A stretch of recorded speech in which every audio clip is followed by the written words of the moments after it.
Dear students, I am Dr. Jagresh Khan. Today we will discuss the travel cost method in detail. You know that the travel cost method is relevant to the tourism industry. We will discuss it in detail. It's different types like the individual travel cost method and the zonal travel cost method. We will discuss it with examples. Travel cost method is an important method from the environmental point of view, and it also provides good sources of research, good paths of research, good ways of research, and to the students of the research. So those who are interested in the research and tourism, they can use this method for their research work, whether the thesis or research publication. The travel cost method is, as I discussed, relevant to the tourism, and the tourism is an important industry for many developing and developed countries, and it is considered as the third largest export category after the chemicals, fuels, and it is ahead of the automotive products and food industry around the world. Tourism is an important component of export diversification both for emerging and advanced countries. As I discussed in the beginning of this slide, that tourism is one of the major industries in many developing and the developed countries. So it diversifies the exports, invisible exports. It has a strong capacity to reduce trade deficits and to compensate for weaker export revenues from other goods and services. For those countries who have weak balance of payment, who have a deficit in the balance of trade and balance of payments, if the tourism industry is developed, it can reduce the deficit caused by the export of the other goods and services. USA, India, France, Australia, Austria, Switzerland, Germany, and other European countries are rich in the tourism sites. They have well maintained it. Australia, USA, Africa, and Asia have their own sources of the tourism.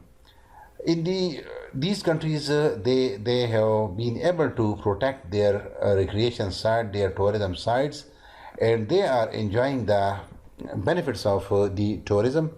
One point to note is that the COVID-19 has worstly affected these countries because countries like the Australia, like the USA, Italy, France, Germany. These are some of the countries who derive a major proportion of a big proportion of their incomes from the tourism.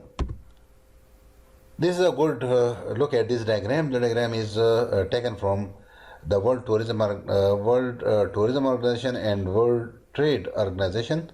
It is based on the data from the World Tourism Organization and the World Trade Organization. It shows that at the top we see that the chemicals industry is leading in the exports, which is expressed in the USD billion. The second category of the exports is fuels around the world. About 1960 billion US dollars are derived from the fuel industry around the world.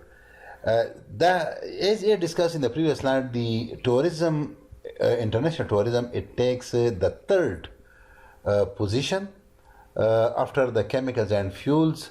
It is a big industry, and about 1586 billion US dollars of exports comprise of international tourism, and then it is followed by the automotive products and the food industry, which means that international tourism is an important source of income for a big for many countries.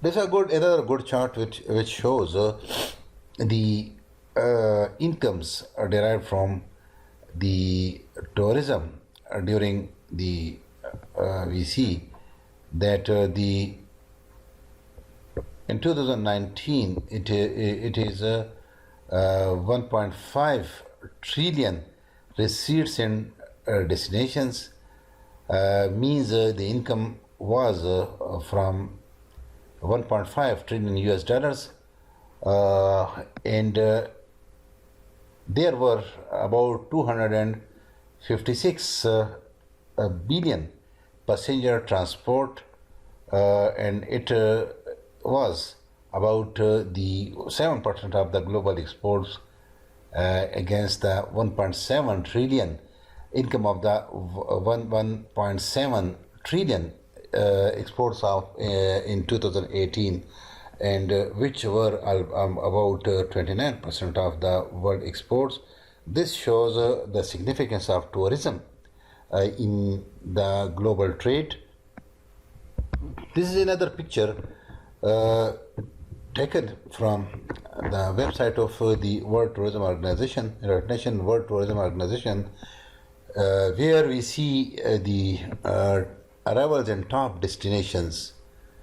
About 89 million passengers were arrived in France, 83 million arrived in Spain, 80 million in USA, 63 million China, 62 million Italy, and 46 million Turkey, 41 million Mexico, 39 million Germany, 38 million Thailand, and 36 million in the United Kingdom. So if you look at this chart, France is leading in receipt of the passengers, and we see somewhat the second, Spain is the second one, and United States third one in the tourist arrivals. The arrivals of the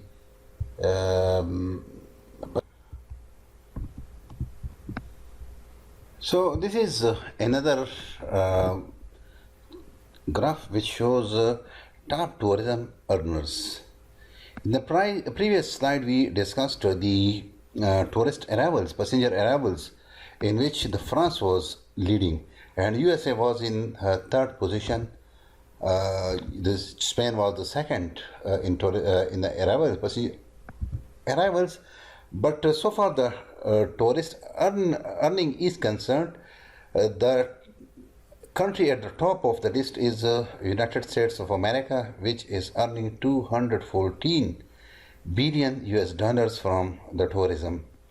It is followed by Spain, which is earning 74 billion dollars from tourism, and at number 3 is 67 billion dollars by France. Number 4 is Thailand, which has many places to see, historical as well as beaches. The United Kingdom earns 52 billion dollars, while Italy, which consists of many historical places and unique places like Venice, like Pisa, like Rome, like Florence, it is it's number 6 in that tourism earning, and earns about 49 billion dollars from the tourism. Next country in the list is Australia. Australia earns 45 billion dollars, and China is at number 10, earning 40 billion dollars from the tourism. And these are the top 10 tourist earners, tourism earning countries, and they earn a huge amount of money from the tourism. This chart shows, we discussed total tourist destinations in the previous slides. This graph shows that about out of the total passengers, total arrivals around the world, about 13% people visit the other countries, other destinations for the purpose of business and professional activities. Similarly, 27% of the people visit other countries in order to meet VFR, means visit friends and relatives, for health purposes, for religion and others. 27% of the people, because this include the religion include our Umrah and Hajj services, the visit of the to people to the Italia, Vatican City, similarly to the other religious sites, are 27%. Similarly, 56 out of these total arrivals are total traveling, 56% of the people travel for leisure, recreation and holidays. And the countries the countries in the list we discussed previously, they earn from this much from this 56% of the passengers. The recreation involves outdoor visits. Therefore, we have to refer to the a type of a subject of economics known as outdoor economics. Possibly the concept may be new for you. The outdoor economics focuses on the use of substantial resources such as forests, rivers, bays, etc. for recreational purposes. According to McConnell, 1985, outdoor economics is actually a subject which deals with the use of resources like forest, rivers, canyons, or bays for recreational purposes. Now, outdoor economics gives suggestions on the policies for formation of national parks, forest, range management, dam construction, and irrigation subsidies. This means that outdoor economics is concerned with it gives suggestions for the policies relevant to the national parks, forests, or other such type of the activities, such type of the projects which are concerned with the environmental degradation or with concerned with the environment.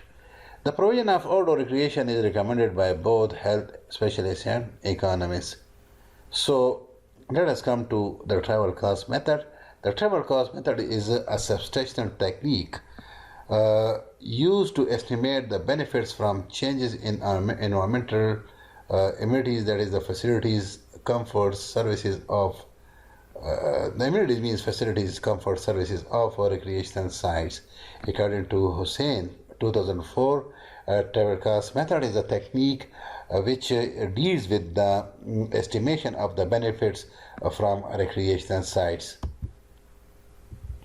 TCM, the travel cost method, may assume the value of recreational resource like fishery, a park, a wildlife life preserve, where visitors hunt with camera by using information on how much the visitors spend in getting to the site to construct a demand curve for willingness to pay to a visitor day. According to Tattenberg 2012, the travel cost method is a method in which deals with the recreational resources like fishery, park, etc., where and it estimates the amount of the money which these which the visitors spent on getting to this particular resource. So the travel cost method is an important method for the estimation of such type of the cost. The travel cost method estimates the economic value of recreational sites or other concentrated environmental amenities by observing at full travel cost, time, out of pocket cost, any applicable fee of visiting sites. So dear students, the travel cost method the definitions show again and again, it is a method which estimates the the value of the recreational sites in the form of the travel cost. And dear students, remember that this cost will include the cost which incurred on the traveling from the home to the recreational site, plus the time spent there, because the opportunity cost of that time spent should also be taken into consideration. Similarly, the fees which he pays to for the entrance fee. Many parks, many recreational areas have interest fee, so that fee is also included in the cost in order to derive the value of that recreational site. According to SEN 2004, the travel cost method measures the benefits. Benefits are actually willingness to pay, because those people who visit that particular area, they are willing to pay for it, and they have paid because they were willing to pay. So the travel cost method measures the benefit in the form of willingness to pay stemming from a recreational experience by looking at the household expenditure on the cost of the travel to a desired recreational site. Means that the benefit which stem out from the recreational experience can be estimated. The travel cost method estimates, according to Graphs 2013, the travel cost method estimates the economic value of recreational site or other concentrated environmental amenities, that is wildlife observation, by looking at full travel cost, time out of cost, and any applicable fee of visiting the sites. Now, how to estimate the economic value of a site? This can be estimated by the, for example, if we are interested in the economic value of the recreational site like the Ayubia National Park. So what we do that we will observe, we can apply individual travel cost method, or we can apply the zonal travel cost method. If we are applying the individual travel cost method, what we do that we will observe different individuals, we will conduct a survey, and we will interview those individuals and find the data regarding their socio-economic characteristics, regarding their income, regarding the cost, travel cost, regarding the time they spent, and this way we calculate the cost for individual cost, that the fuel cost, the time they spent there, they paid the hotel, and they for their spent on the different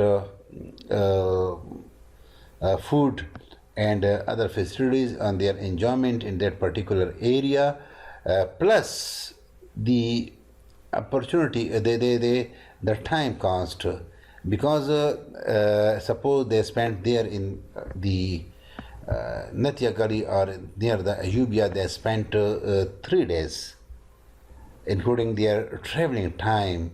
So the income foregone in these 3 days should also be added to or is added in the total traveling cost of this individual.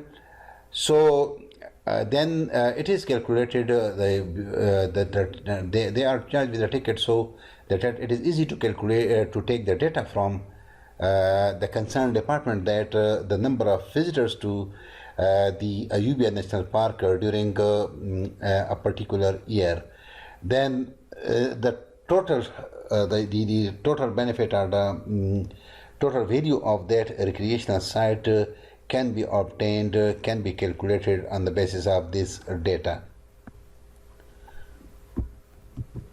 The basic premise of the travel cost method is that the time and travel cost expenses that people incur to visit a site represent the price of access to the site. Means that the total cost, the travel cost which the people pay to reach an area, to reach a recreational site like the Ayubia, like the Chitral, like the Nahran, like the Gold National Park Chitral. This is actually the access. This is the price of access to the site. Thus, people willingness to pay to visit the site can be estimated based on the number of trips that they make at different travel costs. The travel cost method is commonly used to estimate the consumer surplus associated with traveling to recreation sites such as parks, beaches, and heritage sites. According to Jala and Nandigiri, 2015, the estimates which are obtained from the travel cost method they are used to derive a demand curve, and for that demand curve the consumer surplus is calculated, and the value of that particular recreational site can be computed on the basis of the consumer surplus. In the last 2 decades, the ITCM, which stands for the individual travel cost method, travel cost method has become more popular given the advances in information technology and the added advantage of the being able to include a number of socio-economic characteristics such as age, income, education to help explain individual as opposed to zonal visitation. The zonal travel cost method, zonal visitation, which is driven to the zonal travel cost method, which will be discussed in the coming slides. And rural travel cost method is considered a little bit better because it has the advantage to include not only the travel but also the socio-economic characteristics of the visitors, like their education, like their health condition, like their income, etc., which is considered better than the zonal visitation or the zonal travel cost method. The travel cost method is typically used to value sites that are used for recreation, and though it can be used for any destination that is visited as a amenity. The method can assign values not just to be placed on the elimination of site or recreation of the new site. It is among the earliest approaches the environmental economists ever used to estimate the demand for environmental amenities, and it takes travel cost as a proxy for the price. Travel cost method indirectly values environmental goods. The economic value of a recreational site like camping ground may not be estimated by only the gate price, often very low. Means that suppose there is a camping site, suppose we take the example of the these Lake Saiful Madook, or we can have in our Naran area of Pakistan, or we have the Siripai area. If a camping site is established near in the Siripai, and the people go there because there the Siripai is very natural place. There is a very good environment and very good place to enjoy the natural sceneries. So suppose that there is a camping site is there established there. So if we just evaluate the value of that camping site on the basis of the fees which is charged by the camp owner, then it will be very low. Because the actual cost is too much higher than this, the excess cost should be added to that the camping ground or the camping area fee in order to get the actual cost.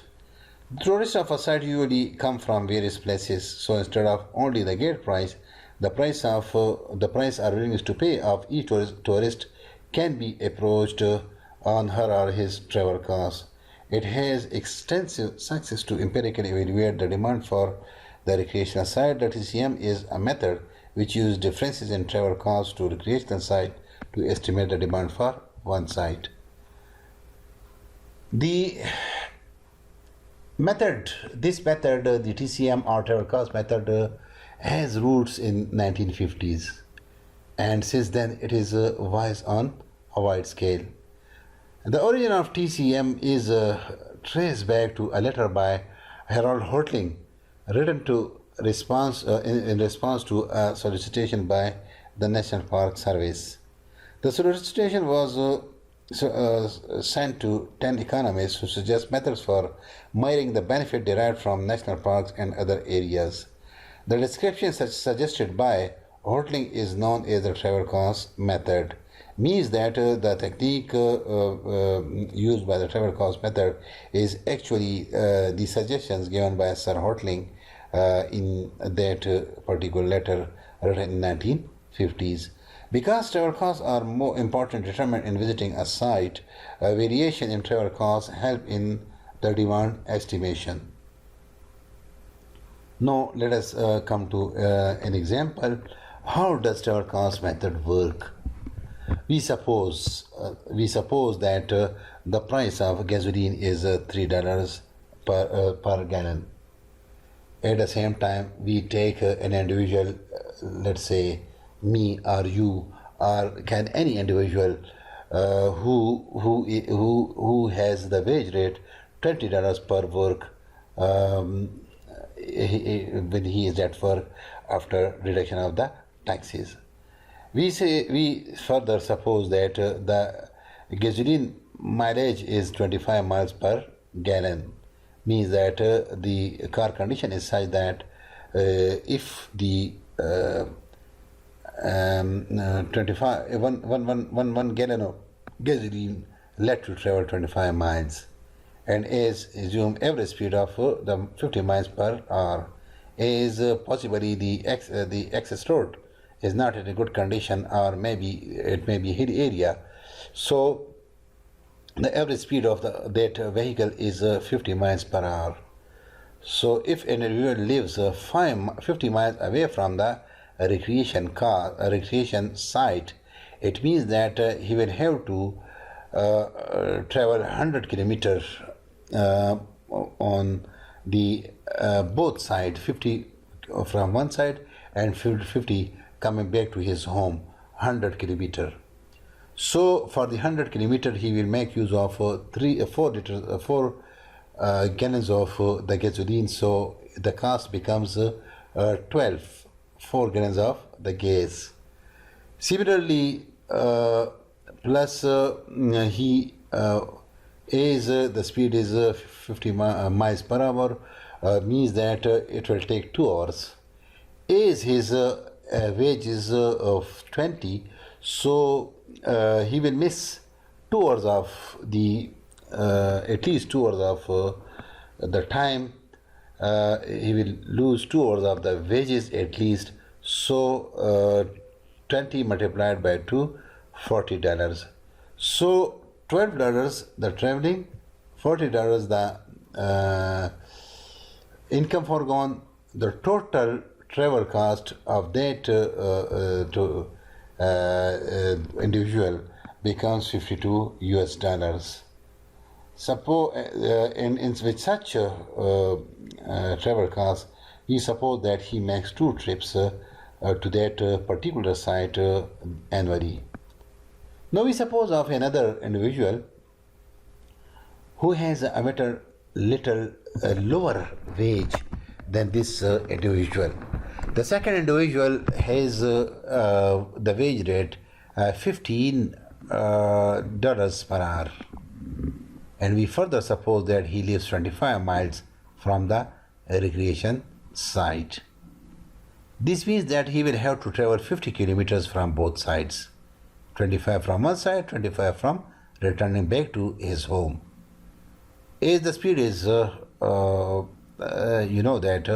the speed is 50 miles, so this means that it will take 30 minutes from one side, 30 minutes from the other side, so the time taken is 1 hour. So 1 hour, similarly the traveling is 50 kilometers, as the gas mileage is 25 miles per gallon. So the 50, as he travels 50 miles, so it will take 2 to gallons of the gasoline. So for this second individual,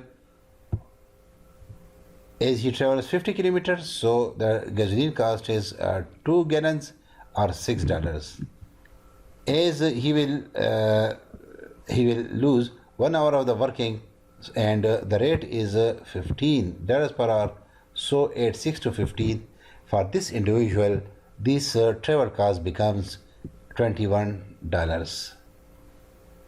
As the travel cost is lower, this individual is supposed to make more frequent trips, more trips than the previous individual where the traveling cost was very high. So the second individual with $11, he will make suppose 5 trips per year to that particular site. Suppose the two above being depicted on the representative agent's demand curve for trips to the site shown in the figure on the next slide.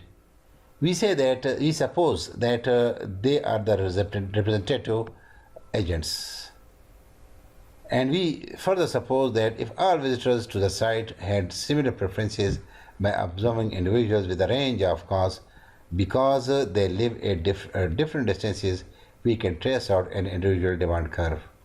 So the individual with $21 cost makes 5 trips. Individual with $52 travel cost, he makes 2 trips. So the demand curve becomes this one. With the price of the trip $52, the individual makes 2 trips.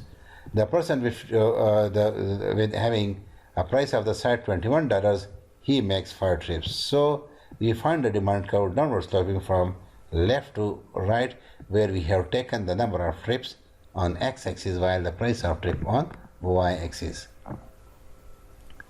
Now the question becomes, what is the value of this recreational site? We can calculate the value of this recreational site from the travel cost of these individuals.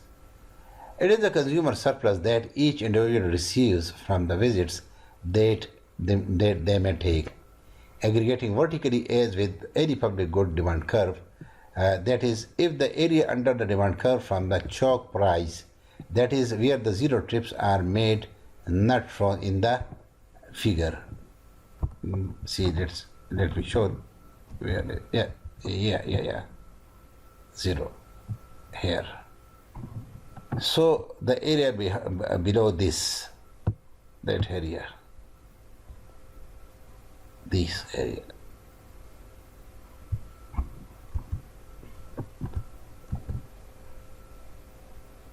We suppose that this area is down to 52 is $40.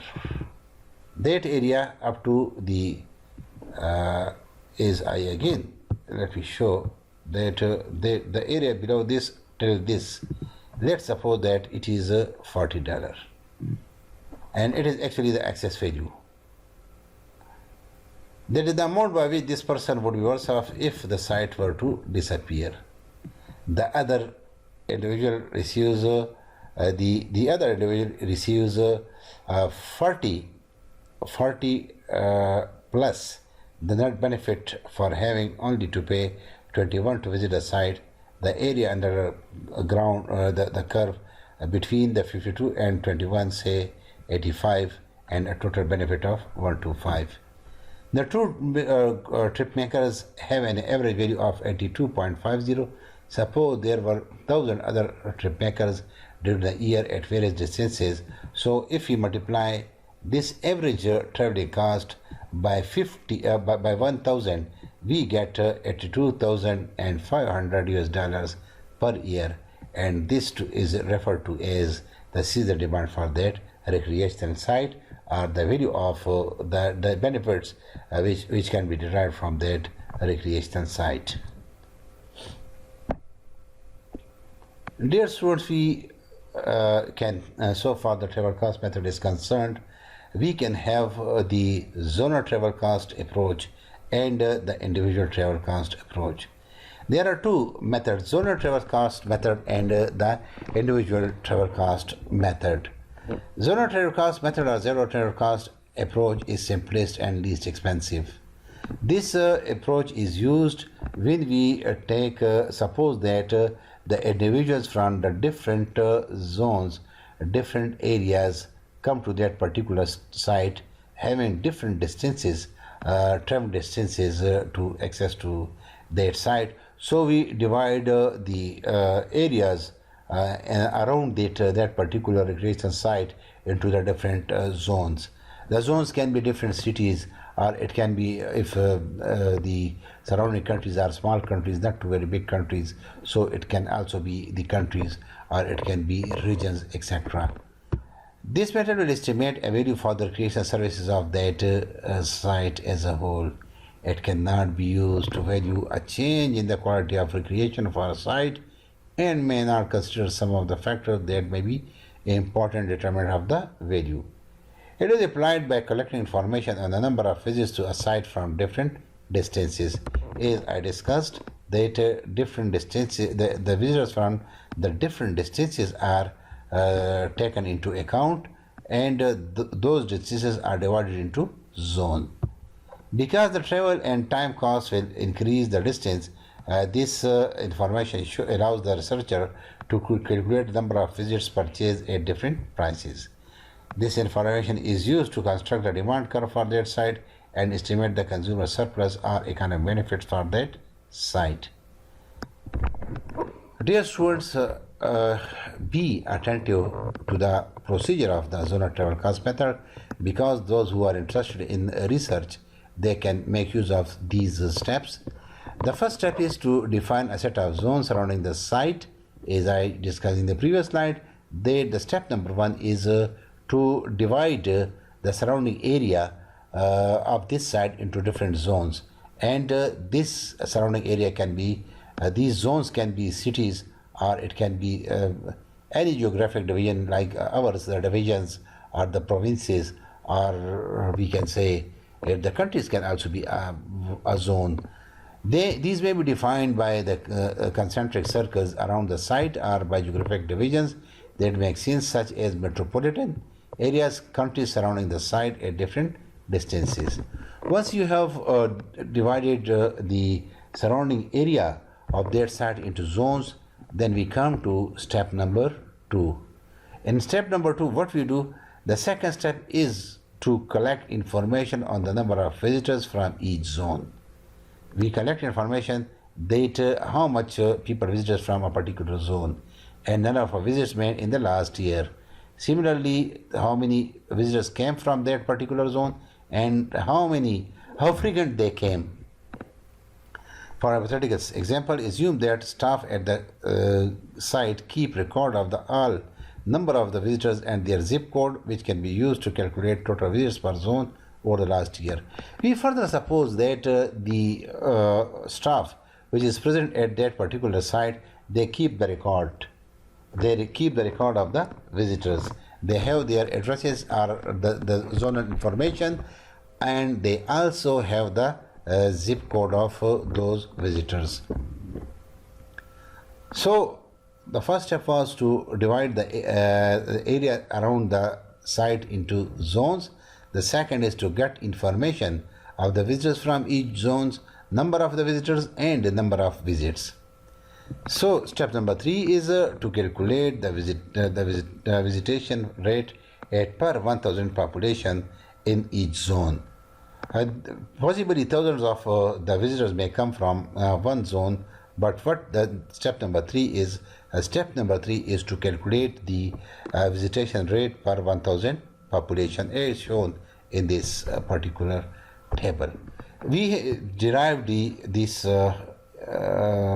area into, suppose, zone 0, zone 1, zone 2, zone 3. The total visits per year from each zone, suppose, is 400 each, having total visits of 1600. The zone population is zone 0 has 1000 population, zone 2 has zone 1 has 2000 population, the zone number 2 has 4000 population, and zone number 4 has 8,000 population. So if we calculate the visits per thousand, age in the first we have 1,000 population, so 400 is the visitors per 1,000 population. 2,000, but for the 2,000 we have 200 per 1,000 visitors per 1,000. In the next zone 100, and in the zone number 4, zone number 3, we have number wise it is zone number 4, but as zone number 3, the 50 is the number of visitors per 1,000, because if 8,000 is divided into this per 1,000, we get the per 1,000 visit is 50. The step number 4 is to calculate the average round trip travel distance and the travel time. Then step number 4. In step number 1, we got the zone. Then in step number 2, the number of visits and their frequency. And step number 3, the number of visits per 1,000. Step number 4, to calculate the average round trip travel. Round trip means from home to their recreation site and back to their home. Assume the people at zone 0 have 0 travel distance and time. They are the nearest people. Each zone will have increasing travel time and distance. Using this average cost per mile and per hour travel time, the researcher can calculate the travel cost per trip. A standard cost per mile for the operating an automobile is a reliability available from AAA or other sources. These are some of the sources for the information in the USA. Assume that this cost per mile is 30. We suppose that travel cost per mile is 0.30 USD. The cost can be more complicated. It may be more or less difficult to this is difficult to calculate because the road conditions may not be same from all the zones, so it is a complicated issue. The simplest approach is to use the average hourly wage. The cost of time is more complicated because different zones may have different wages per hour, so it will be difficult to calculate them. Similarly, the cost per mile is also complicated because road condition not may be same, and the cost of time is also complicated because the different areas may have different wages at different rates. The simplest approach is to use the average hourly wage. Assume that 9 per hour, $9 per hour or 0.15 per minute for all zones, although in practice it is like to differ by zone is. I discussed that the cost time is complicated because different zones may have different rates. We suppose that on average it is $0.15 per minute. We can calculate it easily. Number of round trip travel distance. We suppose that this is the distance time round trip travel distance from home to the recreational site and back. This is the nearest zone. It is 10 kilometers from the area, so round trip is 20, here the 40 and there the 80. Round trip travel time, no time for the zone 0. So for the zone 1 it is 30, for zone 2 it is 60, for zone 3 it is 120. Distance times cost per mile is 0.3, so we can calculate the distance time cost easily by this. If you multiply 20 by 0.3 we get 6, 40 by 0.3 we get 12, 80 by 0.3 we get $24 is distance time cost per mile. Similarly, travel time cost per minute can be calculated by using the wage rate is 0.5 per minute. So multiplying this 0.5 with the round trip travel time 30, we get the 4.5. Multiplying 60 with the 0.15 we get 9, and 120 by 15 we get 18. So the total travel cost can be calculated by adding these two. 6 plus 4.5, 10.5, 12 plus 9, $21, 24 plus 18, $42. So keep in mind in this sketch, if you are using the zonal travel cost method for your research, for your paper, it is a simple table, easy to calculate, not too much difficult. If you have the travel cost per minute, if you have the distance time cost and the travel time cost. After this, step number 5 is to make use of a regression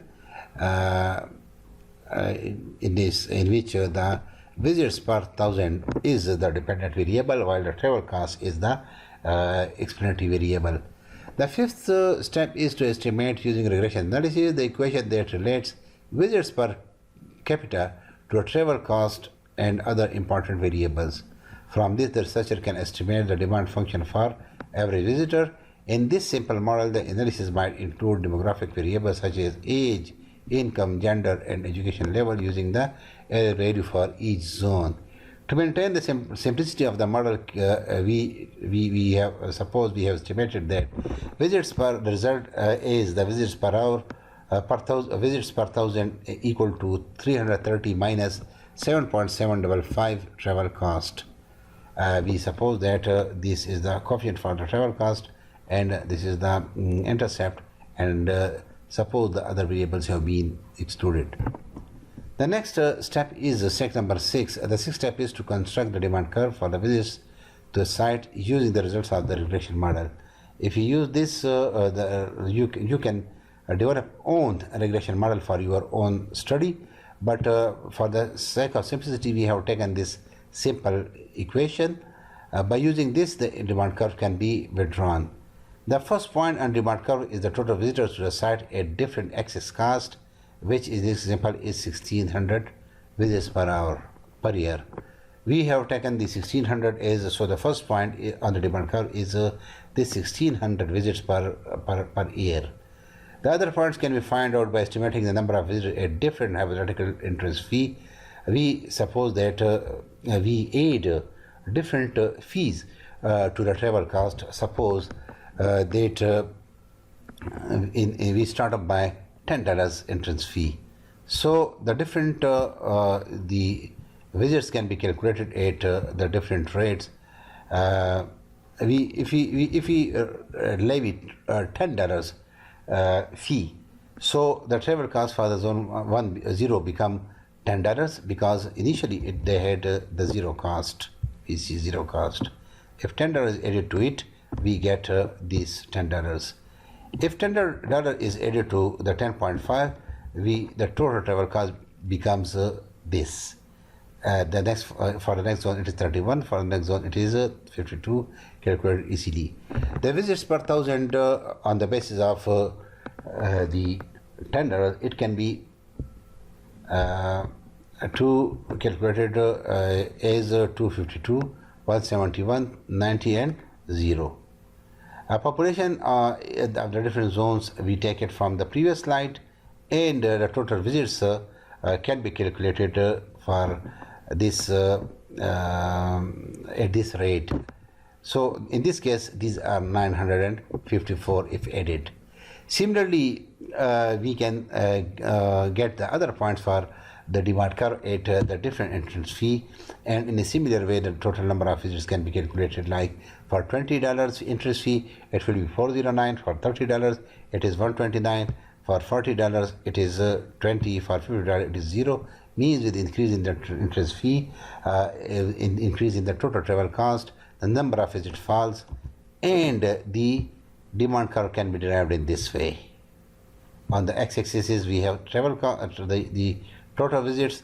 The 1600 is the initial point, and when the added cost per trip, when the entrance fee was 0, then 10, then 20, then 30, then 40, and then 50, where at the 50 we have seen that there are 0 visits.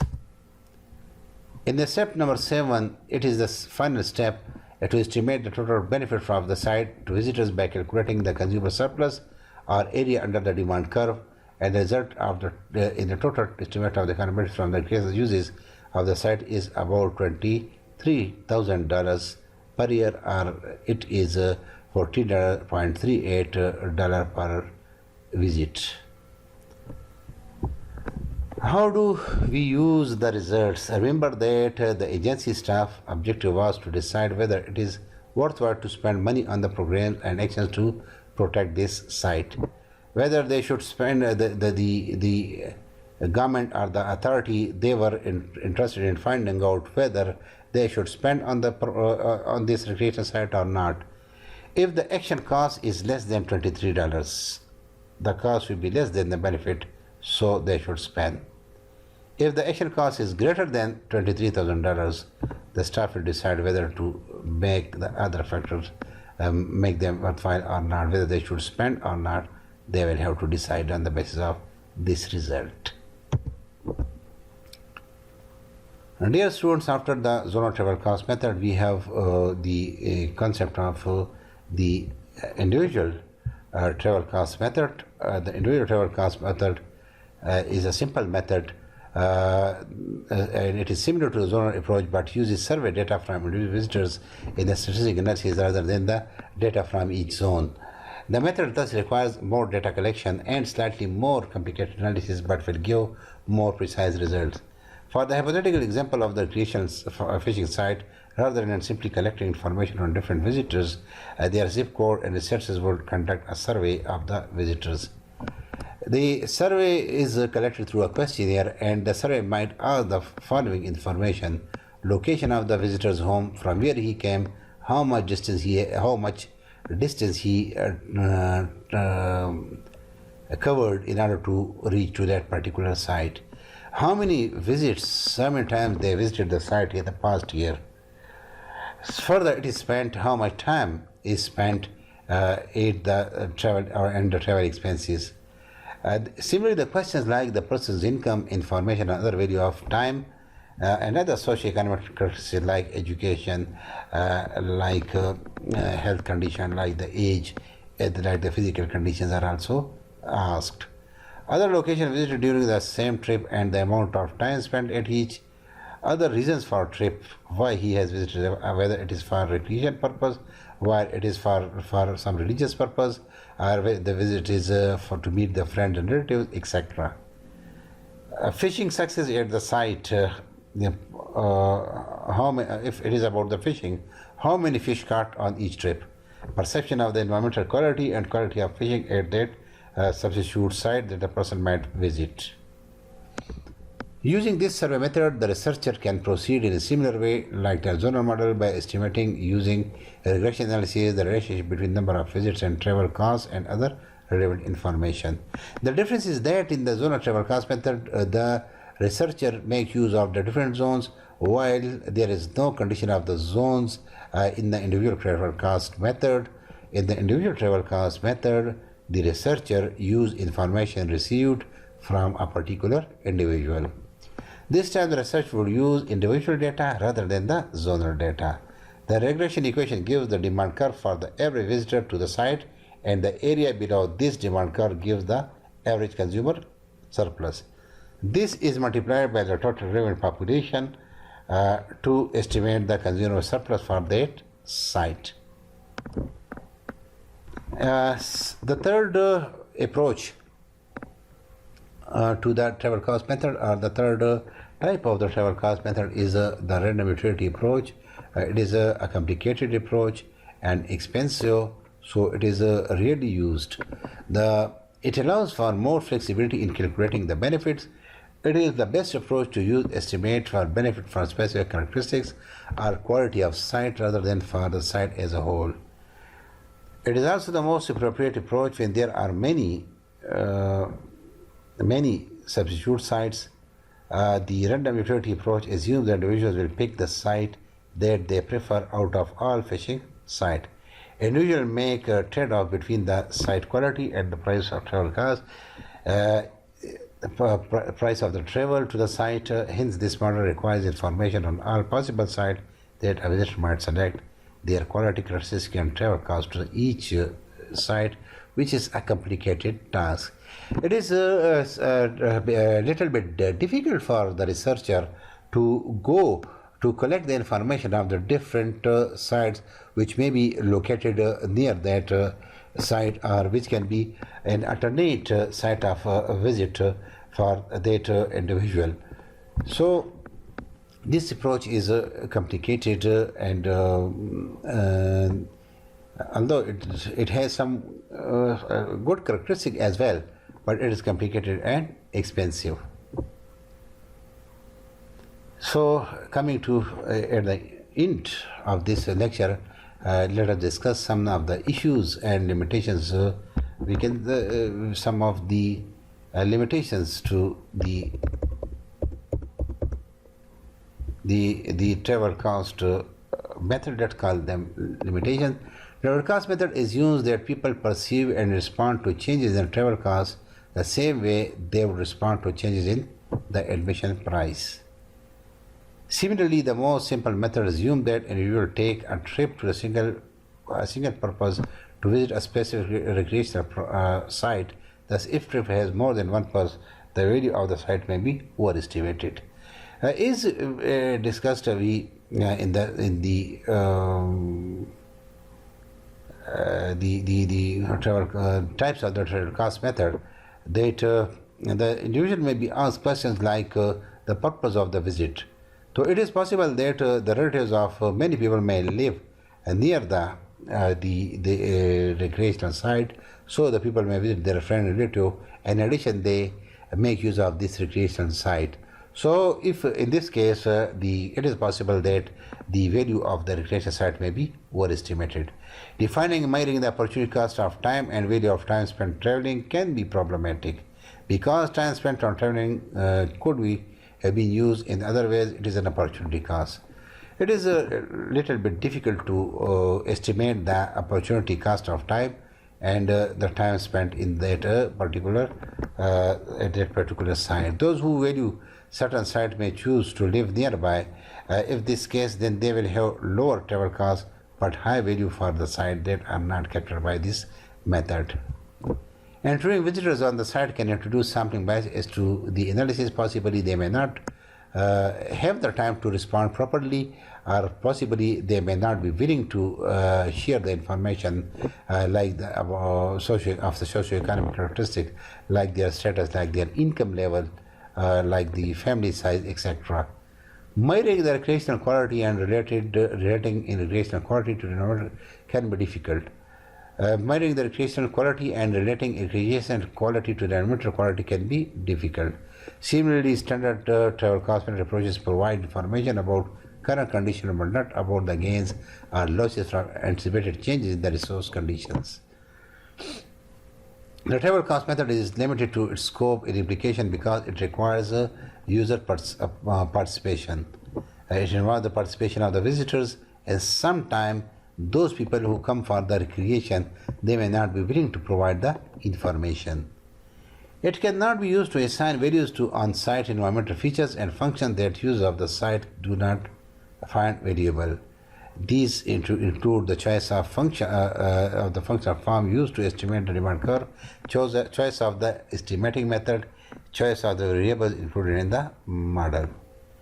Dear students, you can make use of these sources for the further detail of this travel cost method, because you know that the lecture time is limited, so we can have limited discussion on the topics here, and my lecture, this will provide you a guideline, and you can get further help from the articles and books given in this list, like Blackwell 2007, or the Graves 2013, Hussain 2004, a very useful book, Jala and Nandagiri 2015, McConnell 1995, Tetterberg and Lewis 2012, a very useful book for this purpose.